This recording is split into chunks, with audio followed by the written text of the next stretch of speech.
వైఎస్ఆర్సీపీ అధినేత ఆంధ్రప్రదేశ్ మాజీ ముఖ్యమంత్రి వైఎస్ జగన్మోహన్ రెడ్డి కాన్వాయ్లో ఉన్న కార్లకి యాక్సిడెంట్ జరిగింది. అదరగొట్టే కారం రంగు రుచి ఆచి కారం పొడి. మోంతా తుఫాన్ ప్రభావిత ప్రాంతాల్లో జగన్ ప్రస్తుతం పర్యటిస్తున్నారు. ఈ పర్యటనలో భాగంగా మంగళవారం కృష్ణా జిల్లా గండికోట వద్ద జగన్ కాన్వాయ్ వెళుతుండగా ఉన్నట్లుండి జగన్ వెహికల్ వెనక వెళుతున్న 2 కార్లు ఒకదానికొకటి గుద్దుకున్నాయి. ఈ ఘటనలో కార్లలో ఉన్న వాళ్ళకి స్వల్ప గాయాలయ్యాయి. అంతేకాకుండా 2 కార్లు రోడ్డు మీదనే నిలిచిపోవడంతో పాటు రద్దీగా ఉండే రోడ్డు కావడంతో భారీగా ట్రాఫిక్ జామ్ కూడా జరిగింది.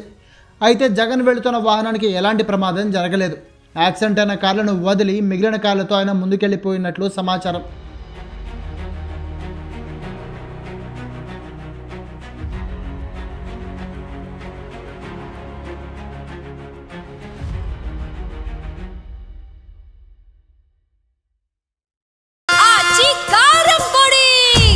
అదరగొట్టే కారం రంగు రుచి ఆచి కారం పొడి.